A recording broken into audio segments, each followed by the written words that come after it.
Peristiwa Isra Mi'raj ini amrun khariqun lil 'adah. Kejadian bersejarah ini kejadian yang tidak bisa ditiru oleh manusia manapun, tidak bisa diulang oleh manusia manapun. Karena ini mukjizat. Bagaimana mungkin manusia akan melakukan sebuah perjalanan yang sangat jauh sampai manusia tidak bisa memperkirakan berapa triliun kilo, berapa triliun mil perjalanan itu. Tidak ada yang tahu. Inilah perjalanan yang maha dahsyat. Allah ingin mempertontonkan kepada Nabi kita tanda-tanda keagungannya. Summa dana fatadalla fakana qaba qausaini aw adna. Jadi Allah mendekat kepada Nabi kita, fatadalla, dan lebih mendekat lagi. Maka jarak antara Allah dengan Nabi pada waktu itu kurang dari dua busur panah. Ya kira-kira kurang lebih 2 meter jaraknya antara Rabb dengan Nabi kita Muhammad sallallahu alaihi wasallam.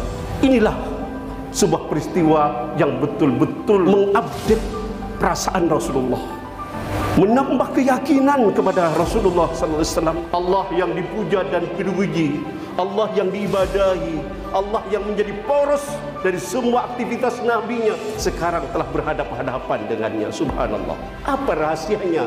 Kenapa Rasulullah sallallahu alaihi wasallam itu kepribadiannya hebat, melampaui rajanya para malaikat, yaitu Jibril alaihissalam? Kenapa Rasulullah sallallahu alaihi wasallam bisa mencapai tingkatan tertinggi? Padahal beliau ummi, la yaqra wa la yaktub, tidak bisa menulis, tidak bisa membaca, tetapi tidak ada yang menyaksikan. Siapa manusia yang paling hebat? Rasulullah SAW. Siapa orang yang paling alim? Rasulullah Muhammad sallallahu alaihi wasallam. Siapa orang yang paling berakhlak mulia? Muhammad Rasulullah sallallahu alaihi wasallam. Semua kebajikan bertumpu dan berpusat kepada beliau. Kenapa beliau seperti itu? Karena beliau hanya menghamba kepada Allah Subhanahu wa taala, bukan menghamba kepada makhluk. Tidak seperti kita. Kita ini dikit-dikit takut, dikit-dikit menghamba kepada makhluk. Padahal makhluk dengan makhluk tidak ada yang harus lebih tinggi. Kadang-kadang celakanya ya, kita menghamba kepada makhluk yang lebih rendah dari kita. Langit dan bumi ditundukkan kepada kita. Tatkala manusia seperti itu tidak menghamba kepada Allah, walaupun potretnya dia orang bertakwa, tapi nonsen, dia tidak akan pernah mencapai ketakwaan kepada Allah dengan sebenarnya. Kenapa? Karena gagal dia menghamba kepada Allah Subhanahu wa taala. Iblis itu adalah hamba Allah yang 80.000 tahun menghamba kepada Allah, ibadah kepada Allah, tidak pernah sedikit pun maksiat kepada Allah Subhanahu wa taala. 80.000 tahun. Umat Islam itu tatkala diajak berhukum dengan hukum Allah, maka apa yang ia katakan? Sami'na wa ata'na. Kami dengar ya Allah dan kami taat ya Allah. Tidak akan beri kami kesempatan akal untuk berfikir, karena saya hakun yakin al-haqqu min rabbik fala takunanna minal mumtarin. Yang hak dari engkau ya Rabb, maka jangan sekali-kali termasuk orang-orang yang meragukan. Qulil haqqu min rabbikum. Katakan Muhammad, yang benar, yang hak itu dari Allah Rabbmu. Faman syaa falyu'min wa man syaa falyakfur. Maka silakan, mau beriman silakan, mau kufur silakan, tapi ada konsekuensi, kata Allah Subhanahu wa taala. Saat ini kita tengah diuji oleh Allah Subhanahu wa taala dengan semangat yang tengah didorong-dorong sekarang, dipaksa-paksa sekarang moderasi beragama. Awas hati-hati ini. Semangat ini akan meluluh-lantakkan keimanan kita. Kepercayaan kita kepada Allah Subhanahu wa taala akan digeser menjadi nihilisme, akan digeser menjadi relativisme. Kebenaran itu relatif, bisa datang dari barat, bisa datang dari timur, bisa datang dari Islam, semuanya nonsen, bohong belaka. Al-haqqu min rabbika, katakan, wala takunanna minal mumtarin. Katakan demikian. Barat tidak akan pernah menghasilkan kebenaran. Yang ada al-haq itu dari Allah Subhanahu wa taala.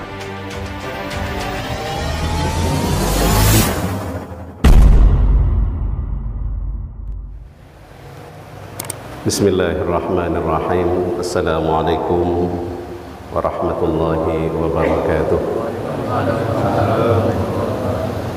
Alhamdulillahi rabbil alamin, wa bihi nasta'inu ala umuri dunya waddin. Assalatu wassalamu ala sayyidil mursalin Muhammadin wa ala alihi wa sahbihi ajma'in, wa ba'du. Alhamdulillah, segala puji, segala keagungan, segala kemuliaan kita aturkan kepada Allah Subhanahu wa taala.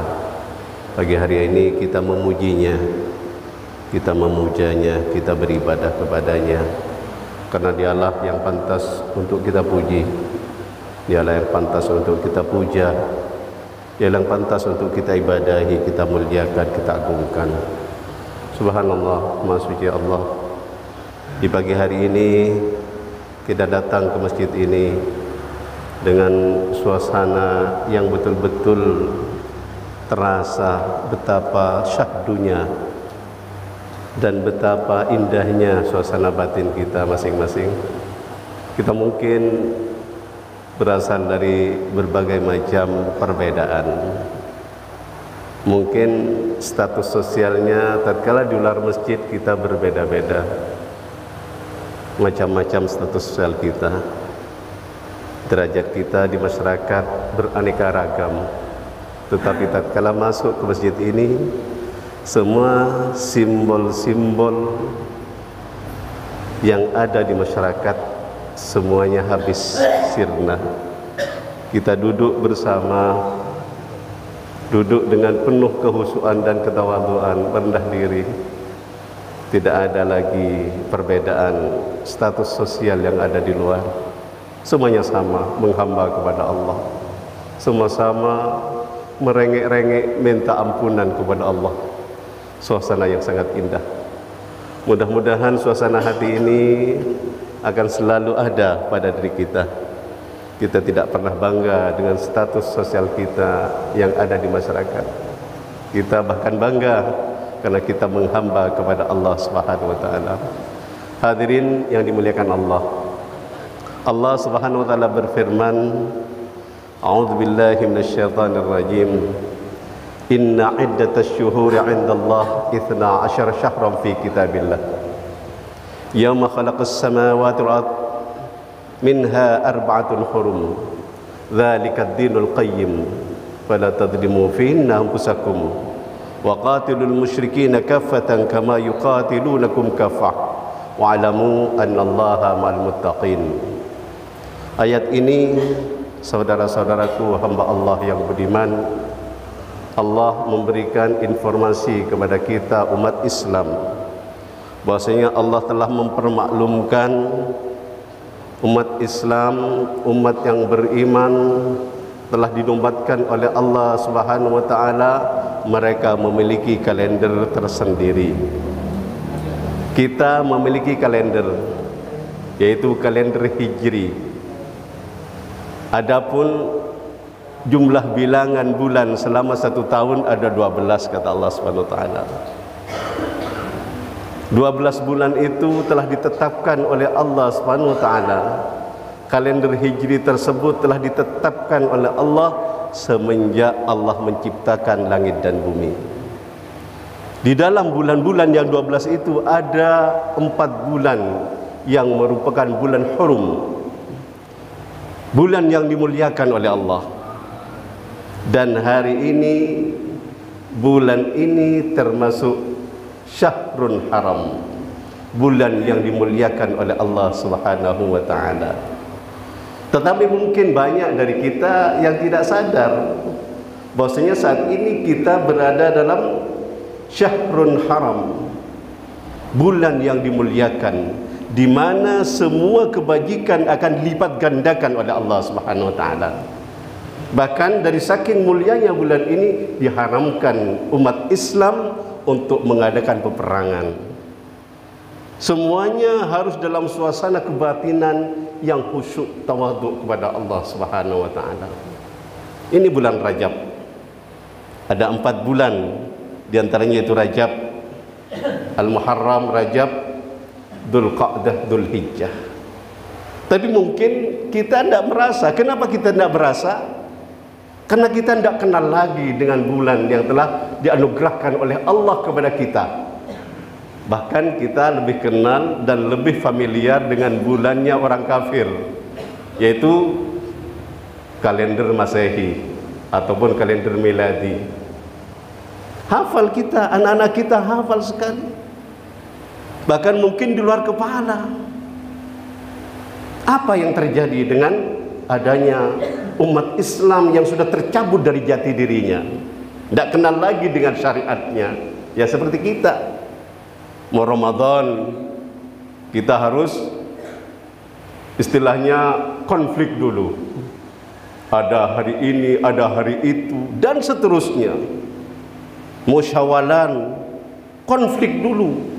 Ada yang tanggal sekian, tanggal sekian. Kenapa? Karena kita kenalnya Ramadan kita kapan? 20 sekian Maret katanya, bukan Ramadan. Padahal kita sudah punya semua syariat kita diatur oleh Allah Subhanahu wa taala sesuai dengan bulan kita, kalender kita. Kita mau berRamadan, ada bulan Ramadan. Kita mau Sya'ban, ada bulan Sya'ban. Kita mau haji, ada bulan haji. Tapi kita tidak merasa. Umat Islam tidak merasa bahwasanya sejengkal demi sejengkal, selangkah demi selangkah kita diseret untuk ikut dengan tradisi dan agama-agama mereka. Kita enjoy, kita bahkan pede tatkala kita memakai baju mereka, tatkala otak kita di brainwash, dicuci memakai cara pandang mereka. Naudzubillah, ini terjadi kepada kita.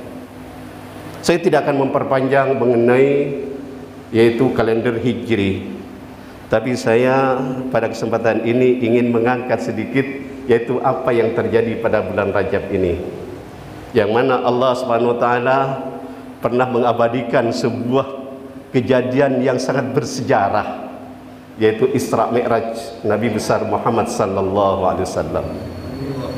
Ya, hitung-hitung mungkin kita ini termasuk yaitu mengkaji peristiwa Isra Mi'raj, ataupun kalau dalam tradisi NU perayaan Isra Mi'raj.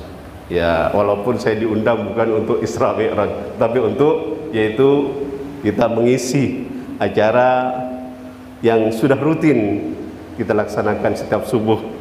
Kita keliling dari masjid ke masjid untuk mempertautkan hati kita, mempersatukan umat Islam, yang mana umat Islam sekarang tengah diuji. Mereka tengah suka berseteru sesama muslimnya, dicabik-cabik persatuan kita. Maka dengan sejadah fajar ini mungkin ini merupakan salah satu ijtihad, satu mujahadah, usaha agar mengeliminir apa yang telah dilakukan oleh musuh-musuh Islam untuk mencerai-beraikan persatuan kita. Kembali kepada topik masalah yang akan kita kaji bersama, yaitu Isra Mi'raj. Allah berfirman dalam Al-Quran, Subhanalladzi asra bi'abdihi laylan minal masjidil haram ilal masjidil aqsa alladzi barakna hawlahu linuriyahu min ayatina innahu huwas sami'ul basir. Maha suci Allah yang telah mengisrakan, memperjalankan hambanya dalam perjalanan malam minal masjidil haram ilal masjidil aqsa. Perjalanan itu dimulai dari Masjidil Haram Makkah Mukarramah Ka'bah ilal masjidil aqsa, ke Masjidil Aqsa Yerusalem Palestina. Alladzi barakna haulahu, yang mana Allah telah turunkan berkah kebajikan terhadap negeri-negeri dan masyarakat yang terjadi dalam peristiwa Isra dan Mi'raj itu. Linuriyahu min ayatina, kami menghendaki, kata Allah, dengan Isra Mi'raj ini ingin mempertontonkan kepada Muhammad, ingin memperjelas kepada Muhammad, sehingga Muhammad yakin, hakul yakin dari tanda-tanda kebesaran Allah. Allah akan mempertontonkan kepada Nabi kita Muhammad sallallahu alaihi wasallam, innahu huwas sami'ul basir, sungguh Allah Maha mendengar lagi Maha melihat. Hadirin yang dimuliakan Allah, peristiwa Isra Mi'raj merupakan peristiwa yang masuk dalam kategori mukjizat bagi Nabi kita Muhammad sallallahu alaihi wasallam. Kenapa demikian? Karena peristiwa ini tidak bisa diulang oleh manusia manapun. Ini amrun kharikun lil 'adah.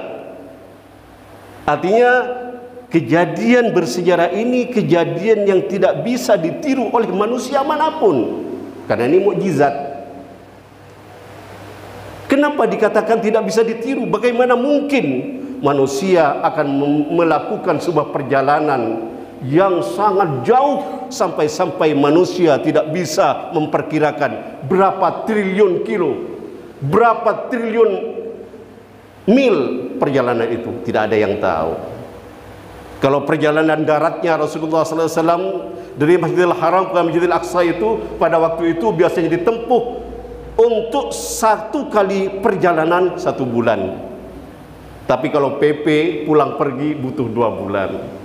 Itu pun untuk akal yang mana akal itu bisa menerima sesuai dengan kapasitasnya, tidak bisa masuk akal. Tidak masuk akal Muhammad bisa melakukan sebuah perjalanan darat antara Masjidil Haram ke Masjidil Aqsa dalam 1 malam atau kurang dari 1 malam. Itu sudah tidak masuk akal. Apalagi perjalanan yang maha dahsyat lagi, dari Masjidil Aqsa ke Sidratil Muntaha, ya, di atas langit lapis 7. Langit itu ada 7 lapis. Adapun yang kita kenal saat ini, hadirin yang dimuliakan Allah, yaitu langit bumi. Langit bumi hanya, yaitu matahari, bulan dan sebagainya. Ini hanya langit bumi. Itu pun manusia tidak bisa menjangkaunya. Rasulullah SAW bisa menjangkau 7 lapis bahkan lebih, yaitu sampai kepada Sidratil Muntaha. Subhanallah, inilah perjalanan yang maha dahsyat. Hadirin yang dimuliakan Allah, apa yang terjadi dengan peristiwa Isra Mi'raj itu?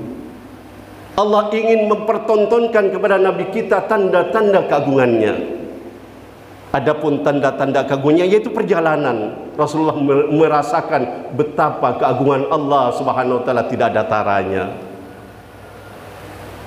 Lapisan langit demi lapisan beliau rasakan dan beliau nikmati. Beliau bisa dipertontonkan oleh Allah Subhanahu wa taala betapa keindahan surga. Beliau dipertontonkan oleh Allah betapa dahsyatnya dan hebatnya hukuman yang akan diberikan oleh Allah Subhanahu wa taala kepada mereka yang durhaka dan kufur kepada Allah, yaitu neraka jahanam. Itu dipertontonkan oleh Allah Subhanahu wa taala. Dan lebih dahsyat lagi, hadirin yang dimuliakan Allah, Rasulullah SAW langsung bisa berhadap-hadapan dengan Allah. Walaupun Allah pada waktu itu tidak menampakkan zatnya, tetapi menampakkan nur cahayanya. Allah mengabadikan dalam Al-Quran, summa dana fatadalla fakana qaba qausaini aw adna. Jadi Allah mendekat kepada Nabi kita, fatadalla, dan lebih mendekat lagi. Maka jarak antara Allah dengan Nabi pada waktu itu kurang dari dua busur panah. Ya, kira-kira kurang lebih 2 meter jaraknya antara Rabb dengan Nabi kita Muhammad sallallahu alaihi wasallam. Inilah sebuah peristiwa yang betul-betul mengupdate perasaan Rasulullah, menambah keyakinan kepada Rasulullah SAW. Allah pertontonkan kebesarannya, Allah yang dipuja dan dipuji, Allah yang diibadahi, Allah yang menjadi poros dari semua aktivitas nabinya, sekarang telah berhadapan-hadapan dengannya. Subhanallah. Hadirin yang dimuliakan Allah, peristiwa pertemuan dengan Allah ini, pertemuan ini merupakan nikmat dan rahmat terbesar yang pernah diberikan oleh Allah kepada hambanya, melebihi nikmat surga, melebihi nikmat apapun. Dari saking dahsyatnya Allah, Nabi Ibrahim saja, Nabi Musa saja, ya, tatkala ingin melihat Allah, Allah tidak bisa memperlihatkan zatnya, tapi melihat bekas daripada kebesaran Allah. Nabi Musa sudah tidak kuat, fakharra Musa sa'iqa. Langsung Nabi Musa itu pingsan, jatuh dan pingsan, karena tidak kuat melihat keagungan daripada Allah Subhanahu wa taala, hanya bekasnya. Tapi Nabi kita, Nabi besar Muhammad sallallahu alaihi wasallam, bisa langsung berhadap-hadapan dengan Allah, nur cahaya Allah, yang mana dikatakan oleh ahli tafsir, malaikat Jibril yang merupakan raja dari para malaikat, tidak bisa mengikuti perjalanan ini. Tidak kuat. Kenapa? Karena secara kepribadian malaikat Jibril itu kalah dengan Nabi kita, Nabi besar Muhammad sallallahu alaihi wasallam. Hadirin yang dimuliakan Allah, apa rahasianya? Kenapa Rasulullah sallallahu alaihi wasallam itu kepribadiannya hebat, melampaui rajanya para malaikat, yaitu Jibril alaihissalam? Allah SWT mengisyaratkan dalam awal surah Al-Isra ini, Subhanalladzi asra bi'abdihi. Maha suci Allah yang telah mengisrakan hambanya. Allah menyebutkan, mengkhitab dalam ayat ini bukan dikhitab status sosial Nabi, tidak. Dia Rasul, dia pemimpin, tidak. Tidak mengatakan asra bi rasulihi, tetapi Allah menyebutkan asra bi abdihi. Dia telah mengisrakan hambanya. Jadi Nabi kita, Nabi besar Muhammad sallallahu alaihi wasallam, beliau itu sudah tidak lagi mempermasalahkan dengan kerasulannya, tidak. Tetapi beliau itu penghambaannya kepada Allah yang dominan pada dirinya, sehingga beliau itu potensial, sehingga beliau itu hebat. Jadi umat Islam itu kalau mau ingin hebat, maka menghambalah kepada Allah. Kita menjadi budaknya Allah. Kita tidak merdeka. Kita tidak punya apa-apa. Apa kata Tuhan saya turuti.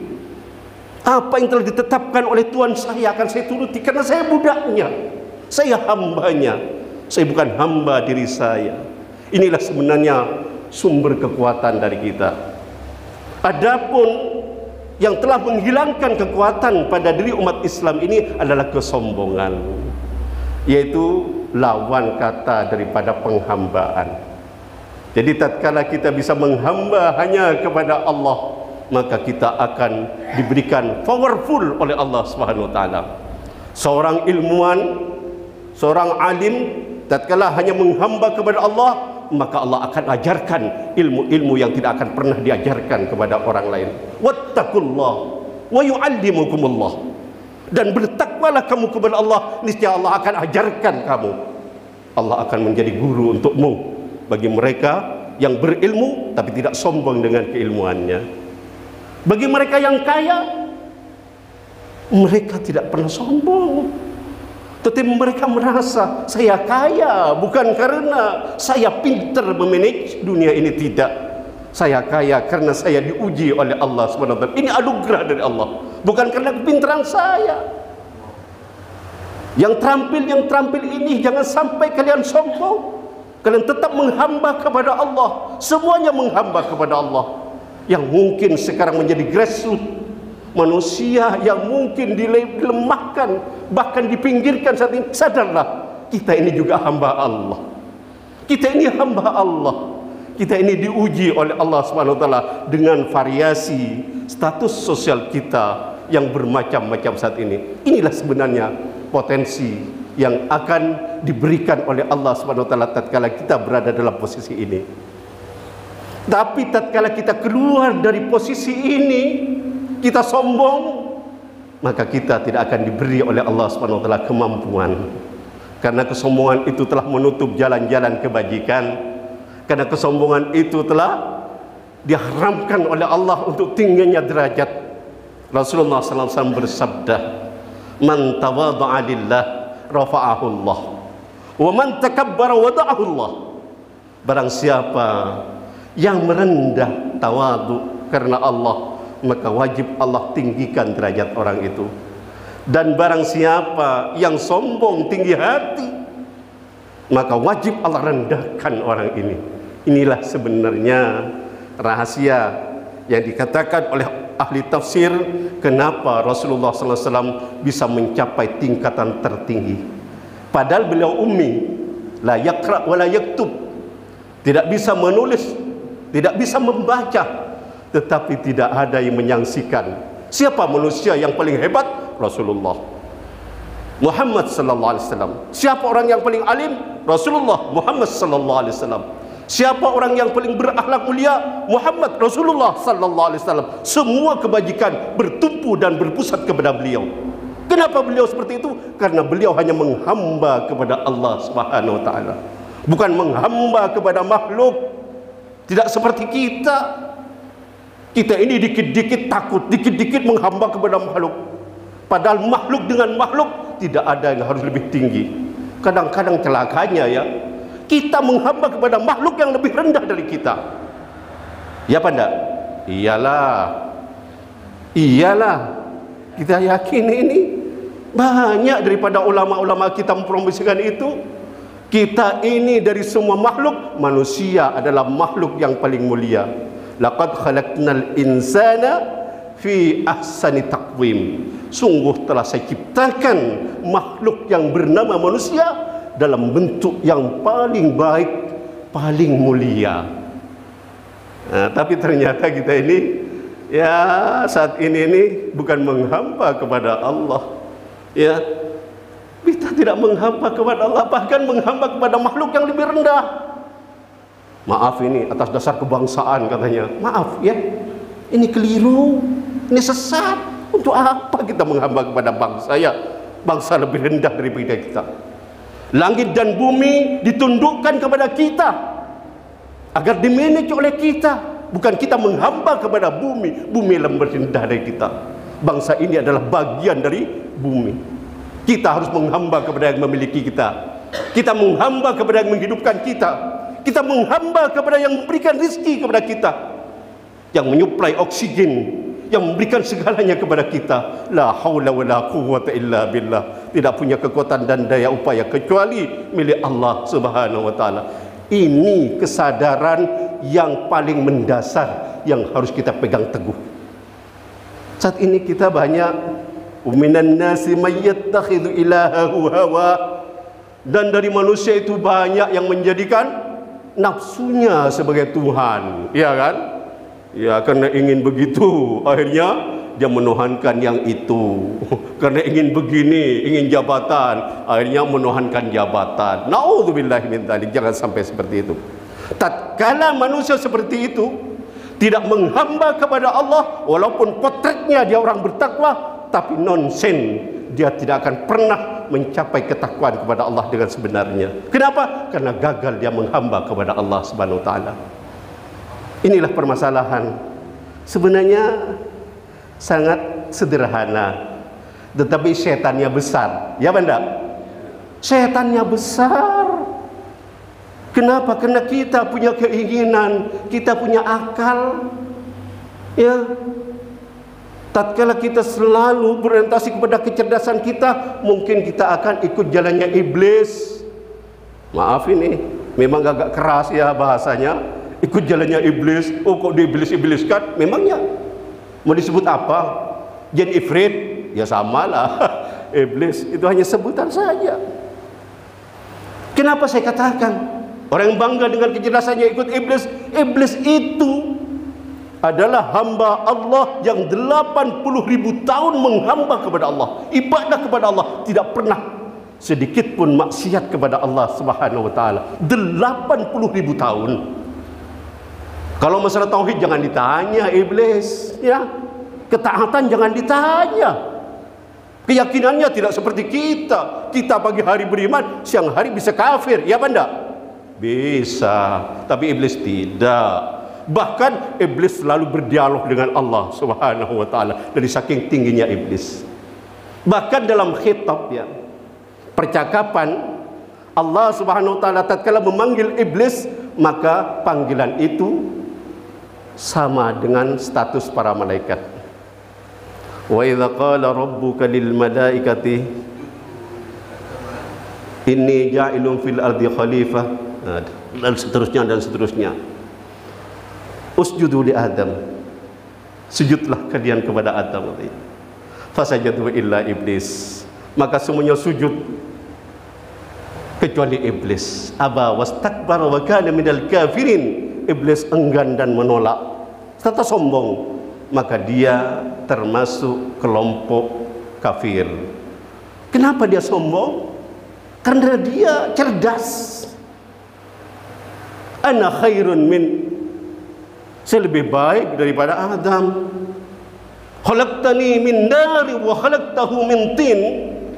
Ya Allah, ya Rabb, kau ciptakan Adam dari tanah dan saya kau ciptakan dari api. Api lebih baik daripada tanah, maka tidak pantas saya sujud penghormatan kepada Adam. Logika masuk, kecerdasan yes. Maka dari itu, barang siapa yang mengandalkan kecerdasannya, pasti dia masuk golongan iblis. Tetapi bagaimana umat Islam? Umat Islam tidak seperti itu. Umat Islam itu tatkala diajak berhukum dengan hukum Allah, maka apa yang ia katakan? Sami'na wa ata'na. Kami dengar ya Allah dan kami taat ya Allah. Tidak akan beri kami kesempatan akal untuk berfikir. Tidak saya beri kesempatan hawa nafsu saya untuk bertanya, karena saya hakun yakin al-haqqu min rabbik fala takunanna minal mumtarin. Yang hak dari engkau ya Rabb, maka jangan sekali-kali termasuk orang-orang yang meragukan. Qulil haqqu min rabbikum, katakan Muhammad, yang benar, yang hak itu dari Allah Rabbmu. Faman syaa falyu'min wa man syaa falyakfur. Maka silakan, mau beriman silahkan, mau kufur silahkan, tapi ada konsekuensi kata Allah Subhanahu wa taala. Maka dari itulah Islam melarang mengedepankan kecerdasan kepada kita. Kita cerdas boleh, kita kaya boleh, kita bagaimana berjaya boleh, tetapi jangan sampai kedepankan semua itu. Tetapi harus kita kedepan as-sam' wa ta'ah. Kita dengar dan kita taat. Kita yakin yang benar itu dari Allah, bukan dari manusia. Ya, bukan dari manusia. Awas, ini harus tanam betul-betul. Kalau kita ingin punya potensi, kalau kita ingin menang, kalau kita ingin berjaya, tetapi tatkala kita keluar dari konsep ini, pasti kita akan dihinakan oleh Allah Subhanahu wa taala. Saat ini kita tengah diuji oleh Allah Subhanahu wa taala dengan semangat yang tengah didorong-dorong sekarang, dipaksa-paksa sekarang, moderasi beragama. Awas, hati-hati ini. Hati-hati ini. Semangat ini akan meluluhlantakkan keimanan kita. Akan meluluhlantakkan keimanan kita, kepercayaan kita kepada Allah Subhanahu wa taala. Akan digeser menjadi nihilisme, akan digeser menjadi relativisme. Kebenaran itu relatif, bisa datang dari barat, bisa datang dari timur, bisa datang dari Islam, semuanya nonsen, bohong belaka. Al-haqqu min rabbika, katakan, wala takunanna minal mumtarin. Katakan demikian. Barat tidak akan pernah menghasilkan kebenaran, tapi kebatilan. Yang ada al-haq itu dari Allah Subhanahu wa taala. Itu hadirin yang dimulakan Allah. Sekarang kita memang selalu dipropaganda untuk keluar dari jalur ini. Kita on the track, la ilaha illallah Muhammadur Rasulullah. Jangan keluar dari jalur ini. Jangan keluar dari jalur ini kalau kita ingin selamat, kalau ingin kita dimuliakan oleh Allah Subhanahu wa taala.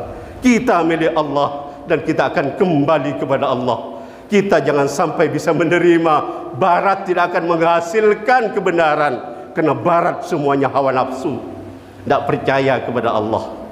Alhamdulillah, di pagi hari ini kita bisa bersua seperti ini. Subhanallah. Mudah-mudahan ini dipertautkan oleh Allah, dipersatukan oleh Allah. Kita bukan hanya bersatu secara fisik, tetapi juga bersatu secara rasa, bersatu secara akidah, bersatu dalam cara pandang. Kita hidup untuk Allah dan kita mati kepada Allah. Tidak ada jalan lain kau jadi taat kepada Allah Subhanahu wa taala dengan jalan sami'na wa ata'na. Mungkin demikianlah yang bisa saya sampaikan, sedikit saja. Yang penting bisa memotivasi kita untuk lebih bisa mengupgrade diri ini, kita upgrade, kita naikkan kelas kita dengan cara menghamba kepada Allah Subhanahu wa taala, bukan dengan mengasah kecerdasan sehingga bisa meninjau hukum Allah. Hukum Allah ditinjau. Hukum Allah ditinjau, celaka kamu. Celaka kamu, hukum Allah ditinjau. Apa sih kedudukan kamu? Kamu lahir saja tidak pernah niat. Siapapun tidak pernah niat, lahir tidak pernah niat, dia tidak ngerti. Mati pun tidak bisa menolak. Dicoba dengan kecerdasan, berani ninjau hukum. Ninjau-ninjau hukum, oh ini cocok, ini tidak cocok, oh, bahaya, bahaya, bahaya, bahaya. Maka mudah-mudahan kita semuanya menghamba kepada Allah. Demikianlah, mudah-mudahan pagi hari ini bagian berkah, kita selalu mendapatkan kebajikan dari Allah. Wal afu minkum. Wassalamualaikum warahmatullahi wabarakatuh.